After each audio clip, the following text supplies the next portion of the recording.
सोचो, अगर एक दिन तुम आँख खोलो और तुम्हें महसूस हो कि तुम इंसान नहीं हो, तुम्हारी रूह में जंगल बसा हो, तुम्हारी सांसें आज़ादी के लिए बनी हों और तुम्हारी फितरत एक शिकारी की हो, लेकिन फिर तुम्हें मजबूरन इंसानों के बीच जीना पड़े, तो तुम क्या करोगे? अपनी असल छुपा लोगे या दुनिया को सच दिखा दोगे? ये कहानी है काराग की। एक ऐसा लड़का जो दिखता बिल्कुल नॉर्मल है, लेकिन असल में वो है एक पहाड़ी शेर, एक माउंटेन लॉयन। काराग पैदा ही जंगल में हुआ था। उसने अपनी पहली सांस भी खुले आसमान के नीचे ली थी, जहां ना कोई दीवार थी, ना कोई कैद, सिर्फ हवा, खामोशी और जिंदा रहने की जंग। उसका बचपन शिकार सीखते हुए गुजरा, हर आवाज को पहचानना, हर खतरे को महसूस करना और हर लम्हे में जिंदा रहना। लेकिन धीरे धीरे काराग को महसूस होने लगा कि वो बाकी जानवरों जैसा नहीं है। जहां दूसरे जानवर सिर्फ इंस्टिंक्ट पर जीते थे, वहां काराग सोचता था, वो महसूस करता था, वो ऑब्जर्व करता था। और सबसे अजीब बात, उसे इंसानों की तरफ खिंचाव महसूस होता था। दूर कहीं शहर की रोशनियां उसे अपनी तरफ बुला रही होती थीं। एक दिन वो अपनी जिंदगी का सबसे बड़ा फैसला करता है। वो जंगल छोड़ देता है और इंसानों की दुनिया में कदम रखता है। शुरू में सब कुछ अजीब लगता है। सीधा चलना, कपड़े पहनना, लोगों से बात करना, हर चीज उसके लिए नई थी। उसे एक फैमिली मिलती है जो उसे अपना बेटा समझकर घर ले आती है। उनके लिए काराग एक सिंपल लड़का है, लेकिन उन्हें नहीं पता कि उनके घर में एक शिकारी रह रहा है। काराग कोशिश करता है नॉर्मल बनने की। वो स्कूल जाता है, लोगों से बात करता है, मुस्कुराता है, लेकिन अंदर से वो अब भी जंगल का ही हिस्सा है। कभी-कभी उसकी आंखों में वो चमक आ जाती है जो सिर्फ एक प्रेडेटर की होती है। कभी उसे गुस्सा आता है तो वो अपने आप को कंट्रोल नहीं कर पाता। उसे डर लगता है कि कहीं वो किसी को नुकसान ना पहुंचा दे। और फिर एक दिन सब कुछ बदल जाता है। उसकी मुलाकात होती है उन लोगों से जो उसकी तरह हैं, जो ना पूरे इंसान हैं, ना पूरे जानवर, बल्कि दोनों हैं। उन्हें कहते हैं वुड वॉकर्स।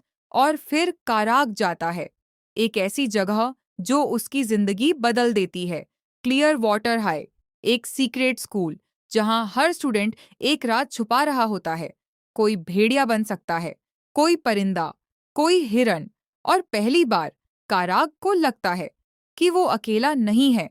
यहाँ उसकी मुलाकात होती है ब्रैंडन से, एक बाइसन, स्ट्रॉन्ग, खामोश, लेकिन दिल का बहुत साफ। और हॉली से, एक स्क्विरल, तेज, होशियार और इतनी एनर्जेटिक कि कभी रुकती ही नहीं। इन दोनों के साथ काराग पहली बार हंसता है, पहली बार दोस्ती महसूस करता है, पहली बार उसे लगता है कि वो कहीं बिलोंग करता है। लेकिन जिंदगी इतनी सिंपल कब होती है? स्कूल में उन्हें सिर्फ पढ़ाई नहीं कराई जाती, उन्हें सिखाया जाता है अपने अंदर के जानवर को कंट्रोल करना, अपनी पावर्स को समझना और सबसे मुश्किल, अपनी फितरत को रोकना। काराग के लिए ये सब बहुत मुश्किल होता है, क्योंकि वो एक शिकारी है, उसकी रूह में शिकार बसा है। कभी-कभी वो कंट्रोल खो देता है और फिर उसे खुद से ही डर लगने लगता है। रात को वो सो नहीं पाता। उसे लगता है कि वो कभी नॉर्मल नहीं बन पाएगा। धीरे-धीरे काराग को महसूस होने लगता है कि स्कूल में सब कुछ ठीक नहीं है। कुछ लोग अजीब बिहेव कर रहे हैं, कुछ बातें छुपाई जा रही हैं और जंगल के आसपास कुछ स्ट्रेंज हो रहा है।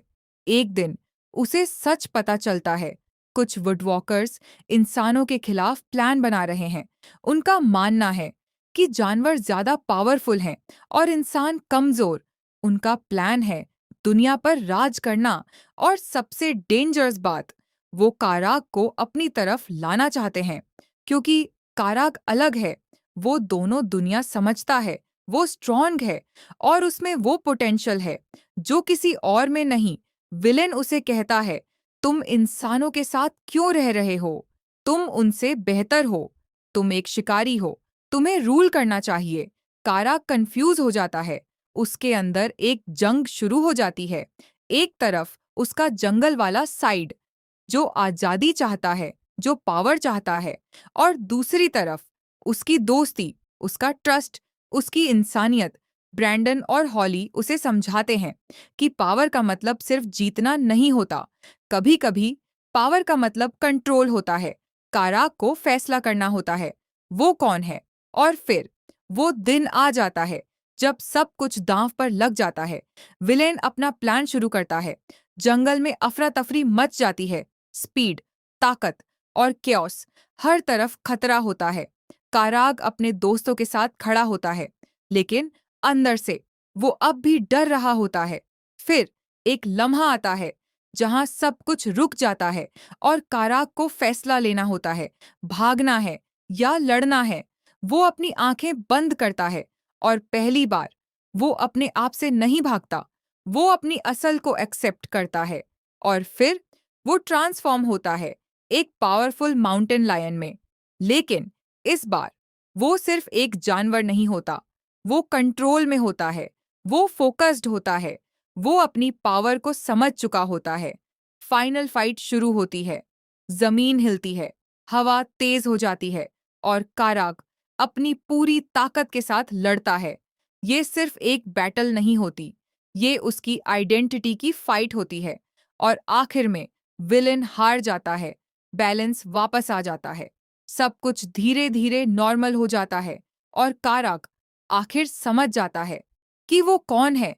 ना सिर्फ एक इंसान, ना सिर्फ एक जानवर, बल्कि दोनों। और यही उसकी सबसे बड़ी स्ट्रेंथ है। उसे अब डर नहीं लगता, ना अपनी पावर से, ना अपनी पहचान से, क्योंकि अब वो जानता है कि डिफरेंट होना कोई कमजोरी नहीं, बल्कि एक गिफ्ट है। और कभी-कभी जिंदगी की सबसे बड़ी जीत दूसरों को हराना नहीं होती, बल्कि खुद को समझना होती है।